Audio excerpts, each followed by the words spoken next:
welcome to another episode of Outspoken with Eden Harvz, where there are no holes barred. You can find this podcast every Friday at 7 p.m. on YouTube, Apple Podcasts and Spotify. I am so excited to have you two here.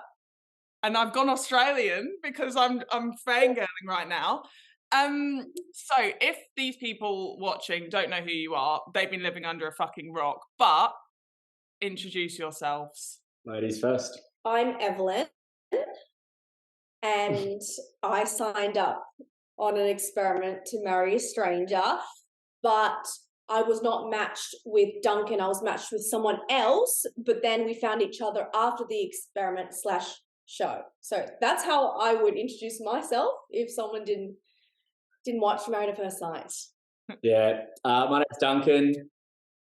Decided to do something really stupid, or maybe something really smart. I don't know. And go on the biggest TV show in Australia. But get married to someone without knowing them first. But you go on those shows and you try to hope that like you're one of those 10% that like might actually make it or meet someone real. But then you meet someone else from the show and hang out later, and next thing you know, you moved in together.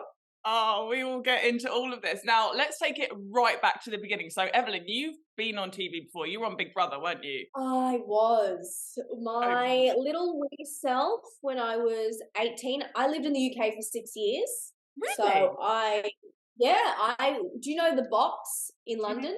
Mm-hmm. So I used to be a bottle service girl at the Box. Wow. I know. Really? I know, that was my day. Yep, so I did Big Brother when I was a wee little spring chicken, and yeah, had a little moment there, but you grow, evolve, we're here now. Okay, so what made you think, let's go on Married at First Sight? Because I think it all the time. I'm married, but I think I watch it and I think, shall I sign up? It just looks so much fun. So what was like the audition process like? Well, with me, they being the network and the producers actually approached me 3 years ago when I had first moved back to Sydney during COVID, but I was just not in the right mindset. I was sleeping on my mum's sofa in her apartment. I was very much rebuilding my life again. So I was like, okay, I cannot have a camera crew here right now and doing that whole thing. And then they approached me last year, and you just have this gut feeling where you're like, okay, yeah, fuck it, let's do it. Yeah. So that was my process. Yeah, I've got a few mates similar to you that they're married, but they're still thinking about going to Married at First Sight. So you do have a lot of fun on it. It is what you make of it, I reckon. I had heaps of good times, some pretty shitty times too. We'll probably talk about them, but I had been in a pretty serious career for like 16, 17 years. So I thought, shit, I'll just do something a bit different.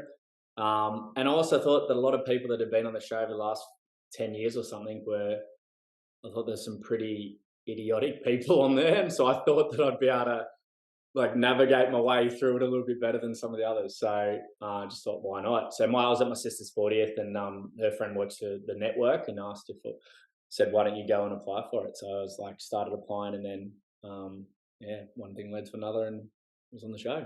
Oh my God. Here we are. Yeah, me and Lloyd watch it and we're like, can we go on as a couple and just be able to like do all the fun things? So the wedding days, Evelyn, you were a latecomer, weren't you? You were the bombshell, I like to call you. But like on the actual wedding process, I asked on Instagram, and people have so many questions. I don't know how many you can answer. Obviously, we can cut whatever you don't want to answer. But before your wedding, you don't meet the person at all? No idea. Rupert was simply a figment of my imagination. I was like, what is he? What does he look like? What does he do? What is he like? It was just all to the imagination, and it's the weirdest feeling when you see the person for the first time. It's strange. Weird. Yeah. Are you expecting oh, they're just going to be so ugly and boring? Like, do you think like, oh? Part of you, when you're going through the process, you have to answer like 500 side questions. You got to answer like lots of different things about what you like, what you don't like, what's your type of partner, and then they also ask you for like looks of what you'd like. So some people get the type of look that they're after, and then others get the complete opposite. But the experts said that they've matched them for other reasons. So you never know until you turn around whether you've, I guess, got someone that you stereotypically think is attractive or not. But I still think most people are probably sitting there going, I'm going to have an open mind. I'm going to have an open mind. I'm going to turn around and be like, you know, not no straight away. Look, you prepare for the worst. Yeah. I think. Evelyn, Can I say that? It's like a blind date. You prepare for the worst, and then you're pleasantly surprised. Most of the time. Sometimes. I would be generous. I love when it goes wrong so much, but like I feel sorry for the person, but I'm like, you look so nice and you've just been so let down. Like Evelyn, on your wedding day, I was like covering Lloyd's eyes. I was like, I don't know who the fuck this woman is, but you're not watching. I was like, that is the most beautiful woman I've ever seen in my life. And then you walk down and like, what the fuck? Do you know what are you doing? You look so... Did you think I've wasted my dress because this guy can't even speak? No, I didn't think I wasted my dress. I don't think that was going through my mind. I think I almost thought that Rupert was so nervous and he couldn't put words together. I almost like, before I found out he was from Brisbane, I thought he was from a really small town that didn't have a lot of people. So I thought, why do you think that? I don't know, because people from really small towns are usually a little bit socially awkward. Yeah. So on the actual like wedding thing, like when you're looking at each other, are you just thinking, I don't want to be here? Or is it like, okay, like this could be really fun? And then after the wedding, what happens? You're split up and like interviewed, or? You split up during the wedding, actually, a lot at the start, so they can get your initial thoughts of like what just happened over the last 5-10 minutes. Yeah. You've got to redo the walk like a bunch of times as well, or I'm assuming you Stop, really? Yeah. What, they're like... So the first one, for like the real reactions, but then there's some other parts that they'll get you to re-walk parts of it. But it's all like, there's no... People think there's parts of it scripted, or like they tell you what to say. They don't. Like, they're your own vows, they're your own ways. Obviously you have to get them approved, but it's all real. Your reactions are real. You really don't know who they are.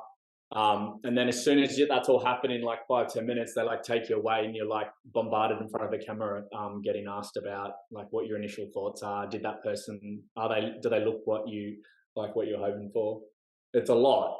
And your family and friends are there too, or your mum and dad was there for your one. So my mum and dad actually got really emotional,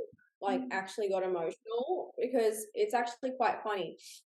They've been divorced for like 100 years, and they recently... You're looking at me like I can't believe you're saying this, right? Yeah. I think it's good. They've been divorced for about 20 years, and before my wedding, my dad moved back in with my mum.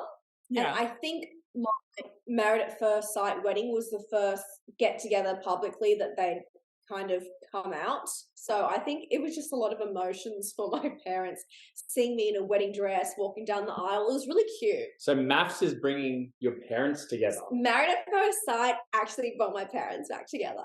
Okay. Married at First. That's so nice. I think you just look like Duncan. Obviously, actually, I'm going to ask you about what you think when you first met Evelyn. But when you just were so beautiful. Like if I was in that season, I'd be like, take me out. Like, she's just walked in, I'm not going to anything with her. That's not fair. Like, do you know how stunning you are, or are you just quite modest? I don't think I'm still used to compliments to this day. Like, obviously, there's an element where I think we're both confident, but yeah, I still get a bit giddy when I get compliments. Yeah. Don't know, I just compliments that much. I just shrivel up like this. Yeah. I'm going to sound like Jessie would hate me right now. What's your star sign? I'm a Libra.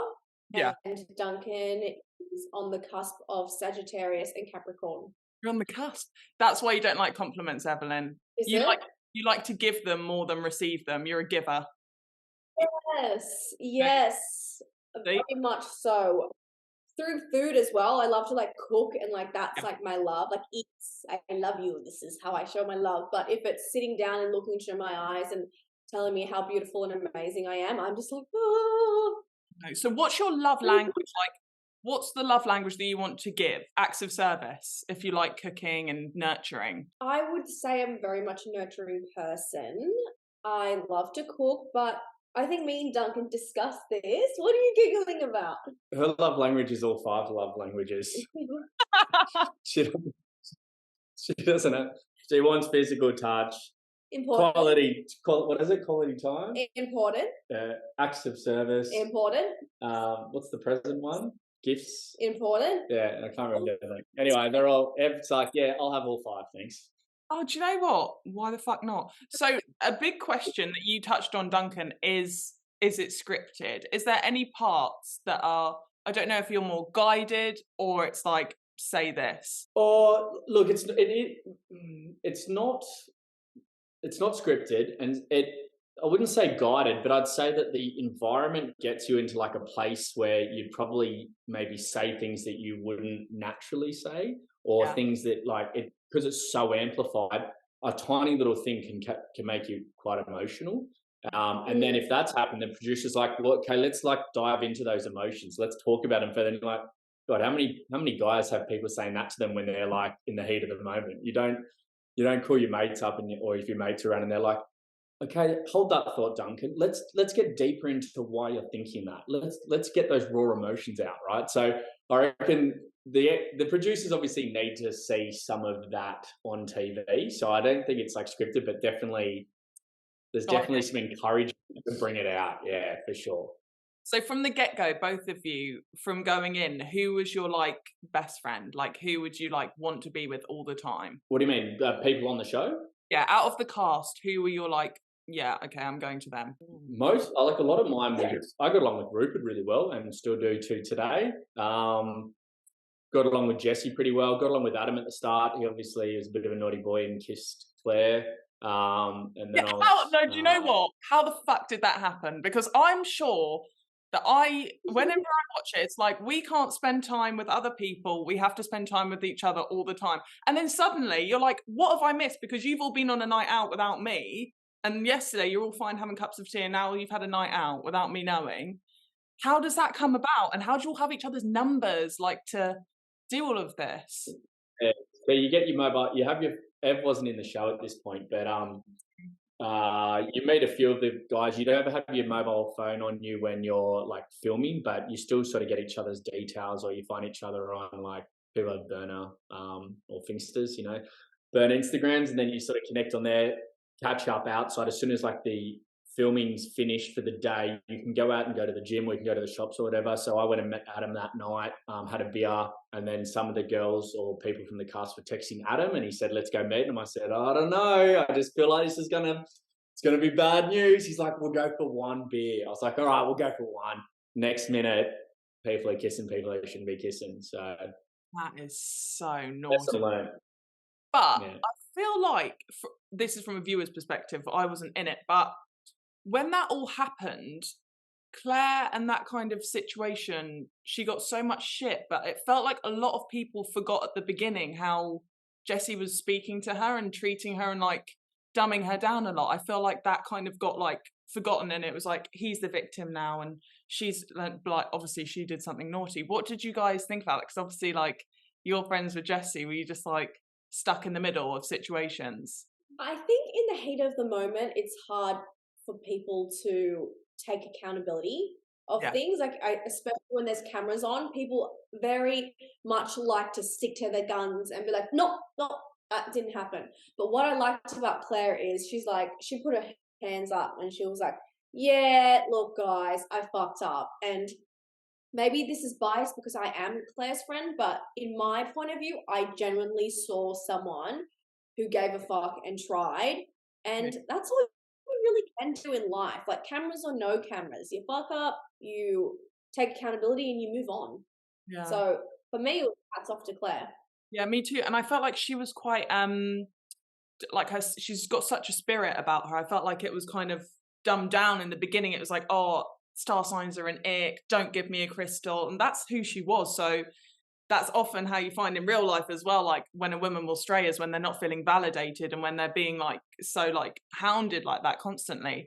But Evelyn, then you came in Duncan, the first time you ever saw her, I know, like, respect to Alyssa, she has a child, but we have to. When she first came, Yeah.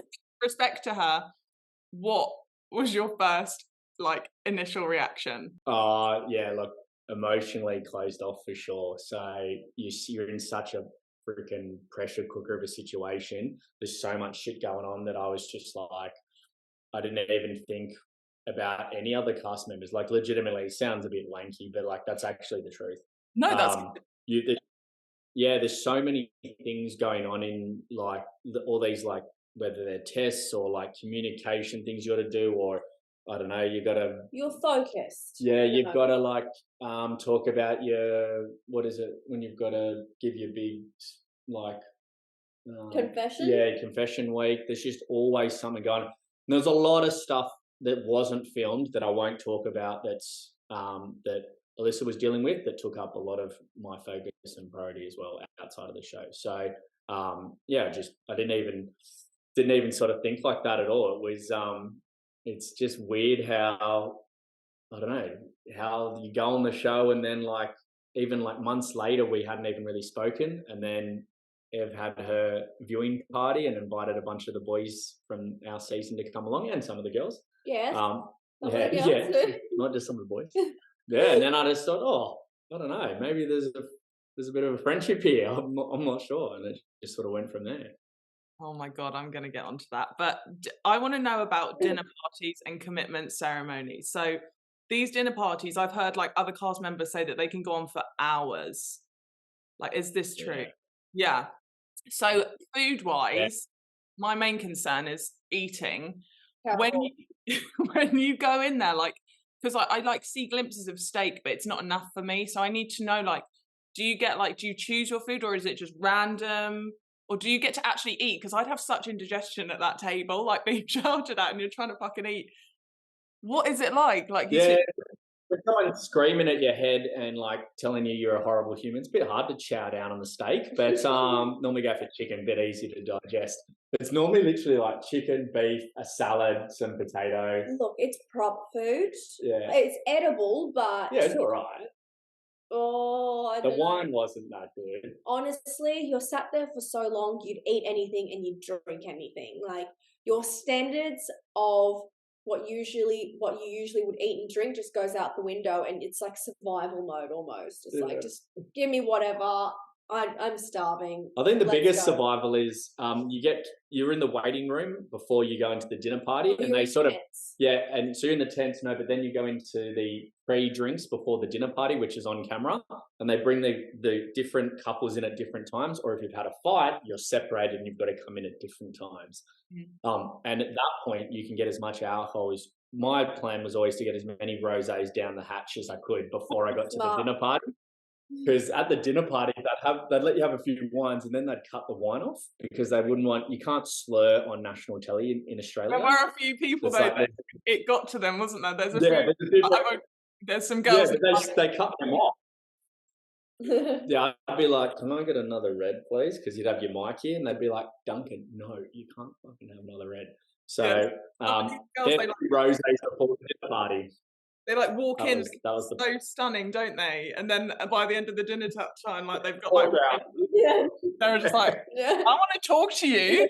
You're like, so on average, how long would a dinner party be? Because for us, it's like 10 minutes. Well, 6 hours. 6 hours, but it's the commitment ceremonies that are the really big back burners. Yeah. So the commitment ceremonies go from. They're right after the day of the dinner party. So you're slightly hung when you wake up, you're full of emotions, and you're ready to do it all again. So the commitment ceremonies are like what? Get there, you arrive at the warehouse at 5 p.m, probably sit in a tent for an hour or two, start the commitment ceremonies at 7, 8. And when you've got the most people on the show, so most couples are still in before they've sort of left, you could be up there, you could be in the commitment ceremony until 5 or 6 in the morning.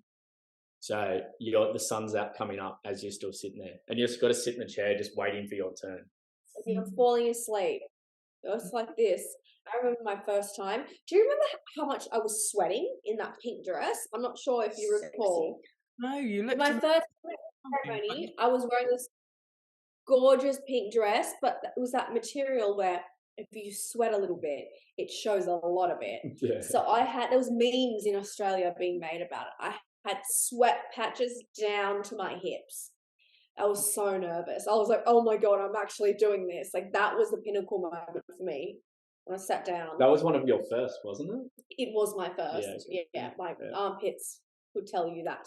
Yeah. So if there's like tension, like, you know, there's like sometimes tension between couples, sometimes something like, are you not allowed to discuss it before you go in? Like, you just like, no. Yeah, they really try to, when you're not filming at a dinner party or a commitment ceremony, they try to make sure that you never come in contact with each other.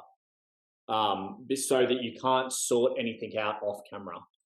So they try pretty hard with that. There's still shit going on with like text messages here and there, but really most of it happens at the dinner party, and they remind you before the dinner party about the things that have happened over the last week, so that they're fresh in your mind, so that you can bring them up with the group and the yeah. I'm just That's come perfect. Like, they said this about you, and they said this about you, and she's cheated on you. See you later. Enjoy your food.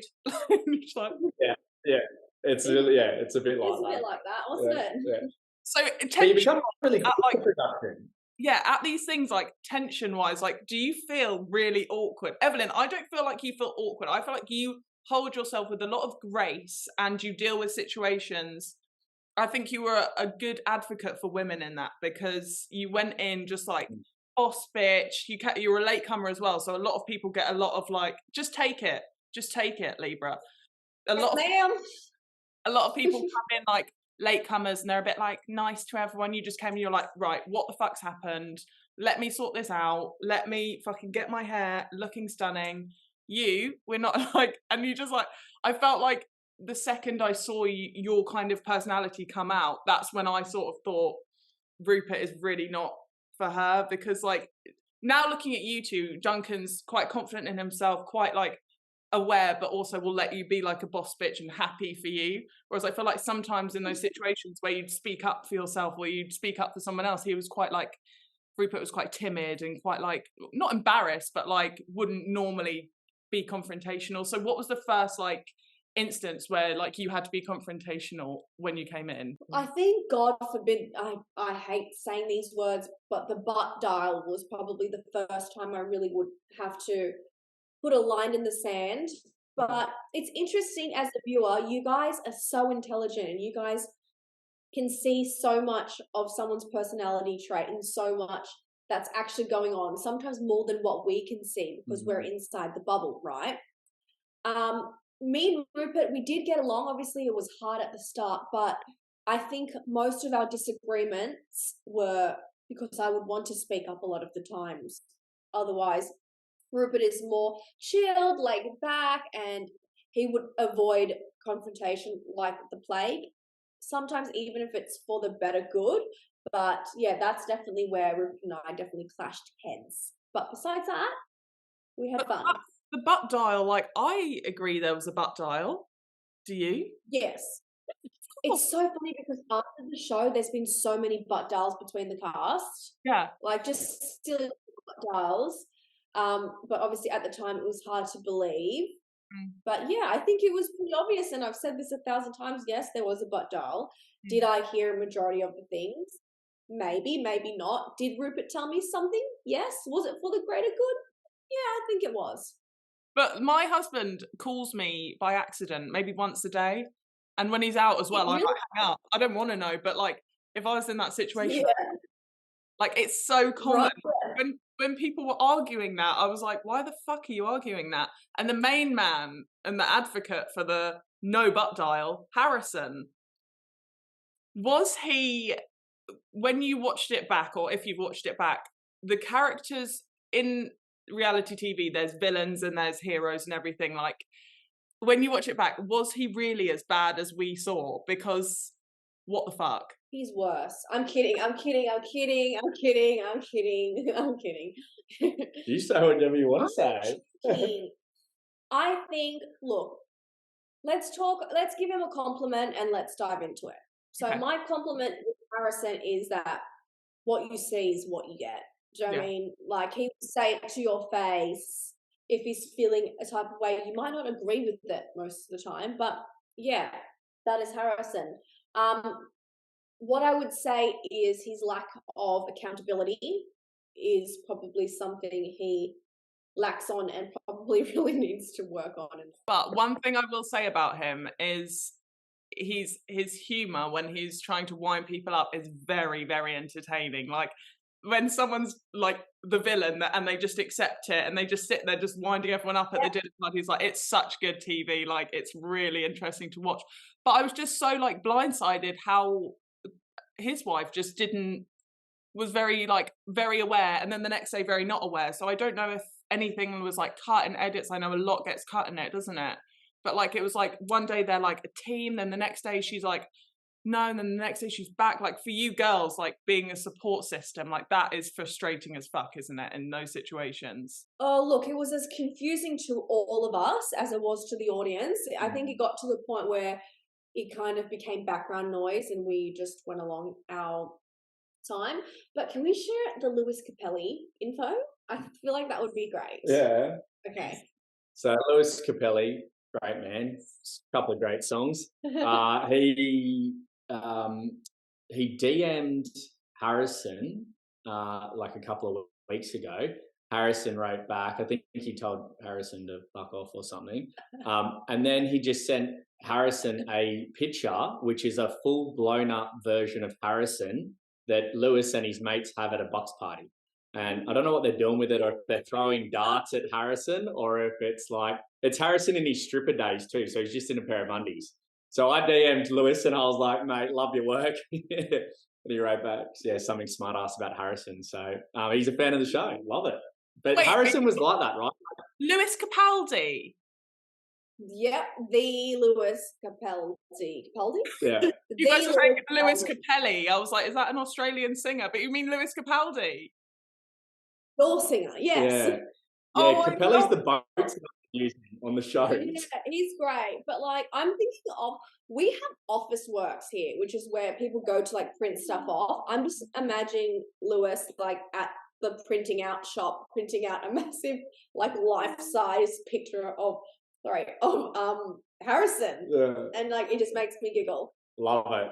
I love it. So speaking of edits, like there are a few characters on there people on the show that got a bit of a bad rap, and Duncan, Alyssa had a very, it's difficult as a viewer because you watch someone self-sabotage themselves, but you have no idea what's going on behind the scenes. But you see, you're the same as Evelyn in the sense you're very gracious, you're very understanding. But like, there was a point where you were like, okay, that's too much. Because me and Lloyd, my husband, watching it, the way that it came across is just like, you're just sabotaging yourself. Like he's done nothing wrong. Like he's like, are you joking? This man's saying he'll do everything for you. And it's just constantly, do you think, obviously you said there was stuff going on outside. Did that have like a contributing factor to how she was portrayed? That sounded so professional. Yeah, I think so. Yeah, I think definitely. I just wouldn't recommend some people to go on Married at First Sight or other big reality shows like that unless you've got like things sort of, I guess, lined up outside and life sort of ticking, or if you're in a good place, like with your mental state, like emotionally available, mentally like right. I'm not saying that Alyssa doesn't have that. That's not at all. I'm just saying for people, I see a lot of those issues with people that go on the show. Maybe that's the type of person that the producers like to bring into the show. I'm not sure. So look, not saying that Alyssa's like that at all, but like, you know, I think you just go through parts where you push and push and push and try and give the best you can, and then you get to a certain point and you go, I'm not going to continue doing that, right? I don't agree with some of these things, and like you try to do it the right way, and like I think that's what everyone saw. In England, we call that mugging off. Like when you feel like you're constantly being mugged off, it's just like, it's not emasculating, but it's just like, that's not why I'm here. Do you know what I mean? I'm here like for love and happiness, and you must feel like almost cheated that like you didn't get that experience. But everything happens for a reason, and it benefited you. Right. When you watched it, what was left out that you wish was left in? edit-wise? I think more of our personalities. I think obviously it was very focused on each couple's relationship opposed to each contestant cast personally. Do you know what I mean? Like it was very much around what's going on with another relationship, what's the drama. It was opposed to, hey, Evelyn, Duncan, what are your interests? But I suppose no one really wants to know about that, do they? No, but you guys during partner swap time, I was so excited when you guys were together. I was saying to Lloyd, I'm psychic because I was like, Lloyd, these two. He's like, no, but he's from Manchester. He's like, no, babe, they're very happy in their own relationships. I'm like, no, these two, watch it. And you're doing that bakery photography. And even if you guys didn't know in that time, I was like, these two are really getting on living together right now. It just seemed like such a good balance and there was no like stress. How was it like actually having to live with each other? Did you wake up in the morning, Evelyn, like, ah! Well, it's funny because we were so conscious about not crossing any boundaries during the show and with our respective partners at the times. I think we were overly conscious where it was just kind of awkward. Yeah. As in, like, you don't someone, because you don't have those feelings, but you don't want them to be portrayed in the wrong way either, right? So it's sort of like we said hello to each other and we're like, it was like the way I don't know, embrace my principal in high school. Yeah. Would I do that? I don't know. I was going to say, I went to an all-boys school. I was like, actually, no, that didn't. Anyway, that's a story. Yeah. He needs investigating, Duncan. Yeah. So there was so just your personality, really, you just wish was shown a little bit more. Yeah, I think my funny, silly side, I think everyone saw this strong, confident woman, with which I am. There's a core in me that is confident, but also such a big loser also. Like, I'm a dorky loser and I'm quite goofy, and I wish they showed that side of me a little bit more. You're a goofy gal. Yeah, exactly. Yeah. What? I think they showed me as like a bit more serious than what I am, but that's probably because there's like the whole situation was really quite serious. Well, and it was for me. Like I felt like I was just I don't know, like always in trouble, always something going on. And it wasn't until the partner swap where, like you were saying, it just was like, I don't know, the photo shoot and all that stuff was just fun. It was easy. There was no stress. There was no like, well, I don't know, why haven't you done this? Or, you know, like all these, I guess, you know, like what's the right word? Like you feel like you're always sort of a bit under attack. And then you have these 3 days of this partner swap and you don't feel any of that. And so we just stayed up till like 3 or 4 in the morning drinking bottles of red, and we thought we were up all night and we're the only ones. But like went outside in the hallway, every couple was up doing that till 3 or 4 in the morning. So even Harrison and Melinda stayed up all night drinking one night. So it's crazy how so entertaining on that. I was literally like, they're gonna kill each other or fuck. It was like you two were either gonna fuck or kill each other, and that's it. And then you had that like holiday away, didn't you? That always looked so nice, the little country getaway, which got ruined. But the couples retreat. Yeah, it always looks so nice that, but that was quite tense, wasn't it? I remember this is not so tense, but I remember Duncan and I would secretly hide bottles, but we didn't know who was hiding the bottles. So I would put a red bottle of red wine somewhere, and then I'd be like, someone's beat me to it. Who else has hid the other bottle of red? And it worked out you were doing it as well. Oh my God. We both did on the red. You were meant to be. Meant to be. Couples retreat is intense. Like everyone saw what happened. It was, I don't even need to go into it. It was like, I can't believe it. So much animosity, isn't it? I was like, it's a fucking tennis court. I was like, get me in the pool, get me there, because everyone's just so like tense and like, you said this about this, and I feel like some people on the show just want like, this is a question that people have asked: did you go on for love or fame? And I feel like a lot of people went on just for a bit of drama and a bit of fame, and then off they went. But in your intentions, did you go in thinking, I want to find love? Did you think, I need to build my career? I'll answer. I knew there'd be great opportunities from it, and I just went in for the experience. I knew I'd have a great, fun experience. I knew there'd be some shitty times too, but I thought overall it'd just be, I just got to be in them. Like, I always think, don't turn 80 and wish like you did some crazy shit. Exactly. And What about so, you? there's 1 in 10 that make it normally. Like, the odds are. So Leighton's a bit of a numbers man, and so halfway through the experiment, he's like got all the boys around, and he's like, so I've pulled the numbers on all the couples that are still couples now from MAFS, and he's like, it's a roughly 8.3%.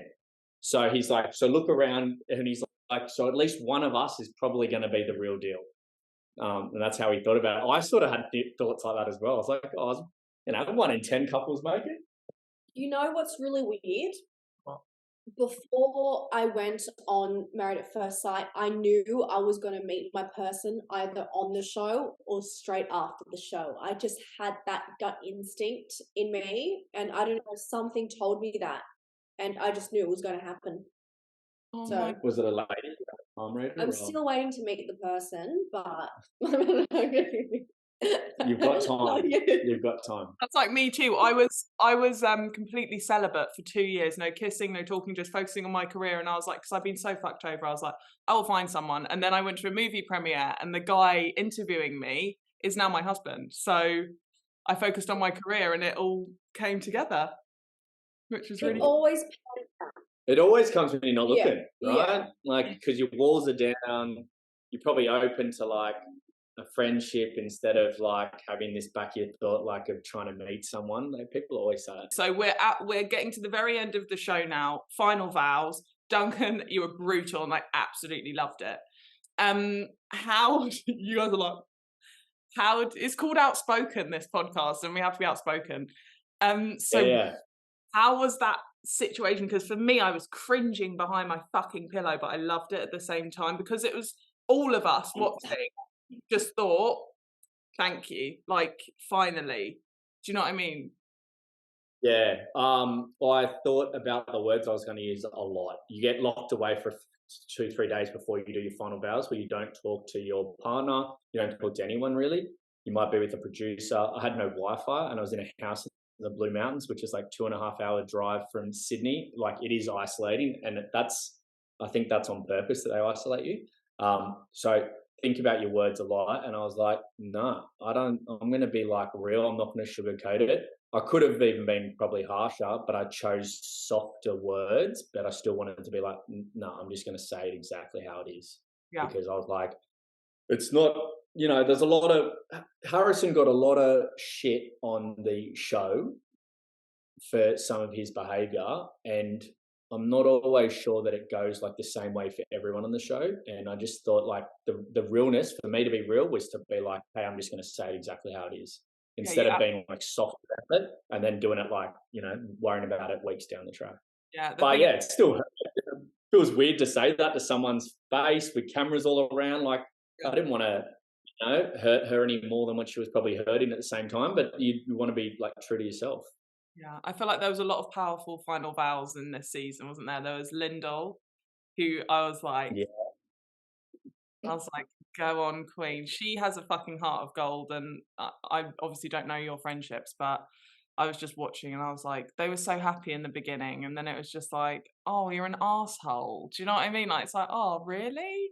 Then like the whole Taylor kind of situation, I was like, that's just quite upsetting. Whose behaviour shocked you the most in the entire season? Like, truthfully, as members of the cast. It's interesting because I'm gonna have to say Alyssa, only because we don't see what's going on behind closed doors. Mm-hmm. And that time when I saw Duncan break down and cry, that broke my heart, and I feel like that was the most shocking, because Duncan never really voiced that he was feeling so low. He was obviously trying to remain strong. So when I saw that, I was shocked, and I think the audience was shocked too. As well. And then she's just like, why didn't you tell me you were crying? I was like, what the fuck more can this man do? I'm like, he's literally crying, and you're angry at him because he's crying and didn't tell you he was crying. Like, you got out of a good thing. Anyway, so you said you re-met Evelyn at a party. Yeah, Ev's, you do a viewing party, so it's your first day coming into the show. So mine was obviously a bunch of weeks before Ev's. Ev's friend hosted it at their venue. Very dramatic. Ev was looking pretty good as always. And so we had a fair few drinks there. Me, Hugo, Josh, Harrison, Ev. There's a couple others, a couple of your friends as well, and then end up having a few more drinks with Ev. But it wasn't until Mardi Gras that we caught up a couple of weeks later and went out for a dance, big Mardi Gras event in Sydney. And Ev was wearing just underwear, as you do. Okay. No, you can do that at Mardi Gras without anyone. But yeah, it's definitely the one night you can do that. And we're just having a dance, and it sort of went from there.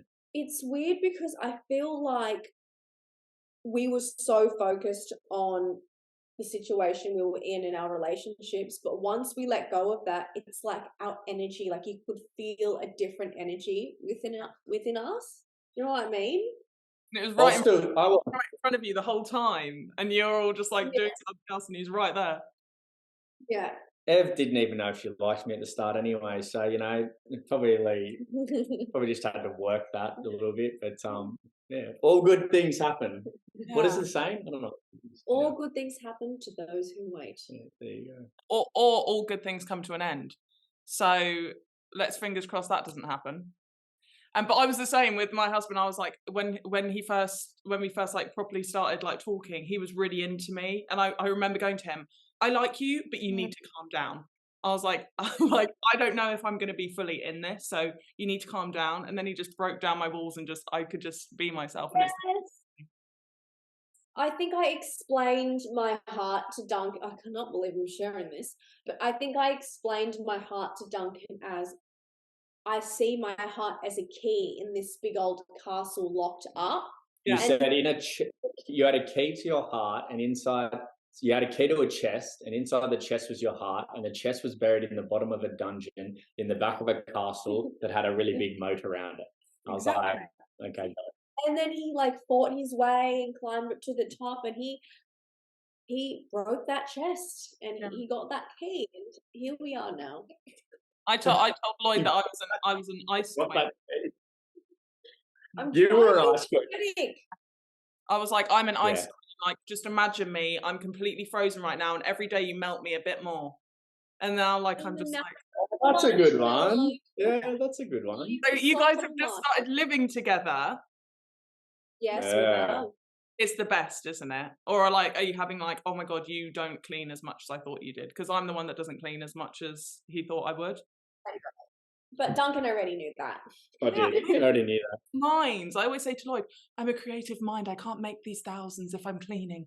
There's more out there. So Evelyn's a fantastic cook, and I share a little bit of her cooking. I don't share all of it, but I share a little bit of it. So I get inundated with people DMing me about how great her cooking is. And it is. It's just no one realises there's the scrubbing of the pots and the cleaning that happens after that, which actually takes longer than the cooking. Now, I do that part. That part doesn't make it to social media. Only the beautiful cooking part does. And so, but look, that's our role. As a TikTok, you should do that, like filming Evelyn, filming her dinner, and then you being like, now it's the aftermath of the dinner. Yeah. But my husband's the chef, the cleaner, the everything. He was like, I'm literally a house husband. And I was like, and I will make the peas, babe. I got you. But I'm trying to be more clean. But living with each other, you have to like work out. You get into that stage where you're like, okay, this is what you're like. This is what you're like. Let's try and make it work. Anyway, guys, have an amazing rest of your evening. And I've had so much fun talking to you guys. No, thanks for having us. It's been awesome. Wait, let's take a selfie. Ready? Oh my God, you guys are so hot. Right, love you so much.